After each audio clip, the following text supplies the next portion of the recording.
খুশির খবর তো দেখুন বন্ধুরা, নির্বাচন কমিশনের পক্ষ থেকে কিন্তু স্পষ্টভাবে জানানো হয়েছে যে এই দুই ধরনের মানুষের নাম কিন্তু যে এসআইআর যে ফাইনাল লিস্ট ভোটার তালিকা সেখানে কিন্তু অবশ্যই থাকবে, যেটা কিনা 14 তারিখ 14ই ফেব্রুয়ারি সম্ভবত বেরোনো, এখন পর্যন্ত যেটা কিনা 14ই ফেব্রুয়ারি বেরোনোর মতো সম্ভাবনা রয়েছে। তো সেই লিস্টে কিন্তু এই দুই ধরনের মানুষের নাম কিন্তু অবশ্যই থাকবে। নির্বাচন কমিশনের পক্ষ থেকে কিন্তু এটা স্পষ্টভাবে বার্তা দেওয়া হয়েছে এবং জানানো হয়েছে।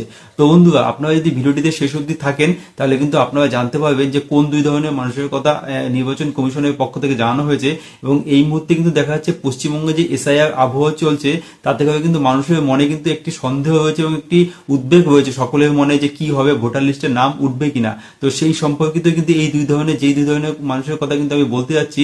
নির্বাচন কমিশনের পক্ষ থেকে যেটা জানানো হয়েছে তাদের নামটা কিন্তু ফাইনাল লিস্টে অবশ্যই থাকবে। তো চলুন দেরি না করে নির্বাচন কমিশনের পক্ষ থেকে কি জানানো হয়েছে সেটা আমরা জেনে নিই। তো বন্ধুরা দেখুন, এই মুহূর্তে কিন্তু আপনারা সকলেই জানেন যে খসড়া লিস্ট প্রকাশ হয়েছে। খসড়া লিস্টের পরে কিন্তু দেখা যাচ্ছে যে প্রায় 57 থেকে 58 লক্ষ মানুষের নাম কিন্তু যারা মৃত ব্যক্তি এবং স্থানান্তরিত করেছেন তাদের নামগুলো কিন্তু বাদ চলে গেছে। এরপরে কিন্তু শুরু হয়েছে হিয়ারিং, যে লজিক্যাল ডিসক্রিপেন্সি এবং আনম্যাপড আন্ডারে যেসব মানুষ ছিল তাদের কিন্তু হিয়ারিং শুরু হয়েছে এবং এই সমস্ত মানুষরা কিন্তু ধীরে ধীরে হিয়ারিং করে এসছে। কিন্তু এই মুহূর্তে কিন্তু হিয়ারিং একদম শেষের পথে। এবং তার আগে কিন্তু যেটা হয়েছে সেটা হচ্ছে কি, এই যে লজিক্যাল ডিসক্রিপেন্সি এবং আনম্যাপড মানুষের কিন্তু যে তালিকাটা সেটা কিন্তু সুপ্রিম কোর্টের নির্দেশে প্রকাশ করা হয়েছে। তো আপনারা অবশ্যই তালিকাটা দেখে নিয়েছেন যে সেই তালিকায় যাদের নাম আছে তাদের তো হিয়ারিং হচ্ছে, তারা তো হিয়ারিং কমপ্লিট করে এসছেই। কিন্তু যাদের ওই তালিকায় নাম নেই তারা কি করবে?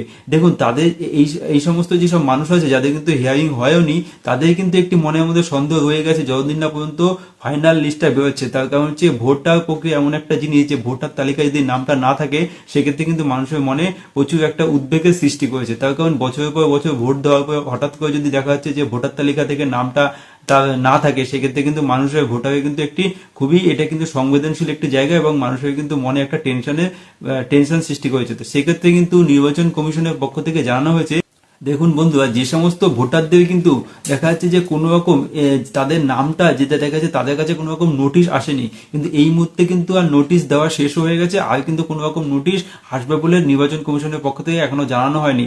তো এই এখন পর্যন্ত যে সমস্ত ভোটারের কাছে দেখা যাচ্ছে কোনো রকম কোনো নোটিশ আসেনি এবং তাদের নামটা কিন্তু ম্যাপড ছিল, তাদের নাম 2002 সালে ছিল এবং ম্যাপড করা ছিল।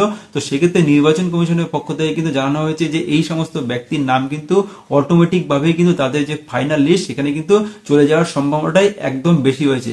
শুধুমাত্র সেক্ষেত্রে সেই সমস্ত মানুষদের কি করতে হবে, তাদের কিন্তু একবার করে চেক করে নিতে হবে যে লজিক্যাল ডিসক্রিপেন্সি আর আনম্যাপড যে লিস্টটা বেরিয়েছিল সেখানে তার বা তার পরিবারের কারো নামটা আছে কিনা এবং থেকে থাকলে নোটিশ তাদের কাছে এসছে কিনা। যদি ওই লিস্টের নাম থেকে থাকে নোটিশ না আসে তাহলে কিন্তু বিএলওর সঙ্গে যোগাযোগ করতে হবে।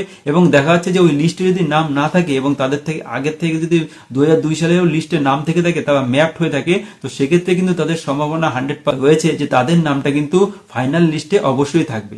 আর দ্বিতীয় যে ধরনের মানুষের কথা আমি বলবো তার আগে আমি আপনাদের বলবো, আপনারা যদি চ্যানেলে নতুন হয়ে থাকেন অবশ্যই চ্যানেলটিকে সাবস্ক্রাইব করে পাশে থাকা বেল আইকনটিকে অন করে অল নোটিফিকেশনটিকে অন করে দেবেন এই ধরনের ইনফরমেটিভ ভিডিও সবার আগে দেখার জন্য। আর যদি আপনি ফেসবুক থেকে দেখে থাকেন তাহলে অবশ্যই আপনি প্রোফাইলটিকে ফলো করে রাখবেন। তো বন্ধু, দ্বিতীয় যে ধরনের মানুষের কথা আপনি বলবো যাদের কিন্তু হিয়ারিং হয়েছে, দেখুন যে সমস্ত মানুষরা কিন্তু লজিক্যাল ডিসক্রিপেন্সি অথবা আনম্যাপ এই দুই ধরনের মানুষকেই তো দেখা হয়েছে হিয়ারিং এ, তারা নিশ্চয়ই তাদের যে নথিগুলো আছে, তাদের কাছে যে নথি আছে সেই নথিগুলো তারা জমা দিয়ে, তাদের কাছে যে নথি বা ডকুমেন্টস গুলো তারা আছে সেগুলো জমা দিয়েছে। তাদের দেখা যাচ্ছে কারো বয়সের সমস্যা হয়েছে, কারো নামের সমস্যা অথবা পদবীর সমস্যা, তো সেই সংক্রান্ত যে সমস্ত ডকুমেন্টস গুলো তারা জমা দিয়েছে। তো সেক্ষেত্রে দেখা যাচ্ছে যে কমিশনের নির্ধারিত যে 13টি ডকুমেন্টসের কথা বলা হয়েছিল সেই 13টি ডকুমেন্টসের মধ্যে তার মধ্যে কিন্তু ইনক্লুডেড রয়েছে মাধ্যমিকের যে অ্যাডমিট, সেটাও কিন্তু 13টি ডকুমেন্টসের মধ্যে যারা কিন্তু একটি ডকুমেন্ট সাবমিট করতে পেরেছে তাদের নামটা কিন্তু অবশ্যই ফাইনাল লিস্টে চলে যাবে, এমনই কিন্তু নির্বাচন কমিশনের পক্ষ থেকে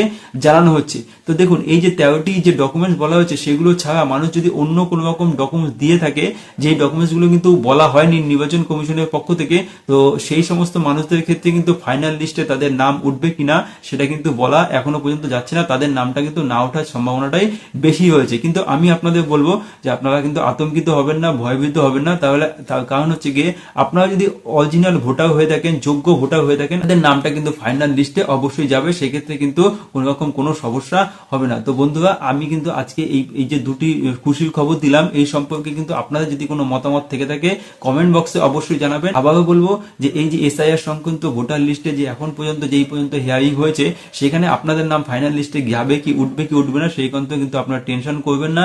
যোগ্য ভোটার যদি হয়ে থাকেন, আপনাদের নাম কিন্তু ফাইনাল লিস্টে অবশ্যই যাবে। ধন্যবাদ।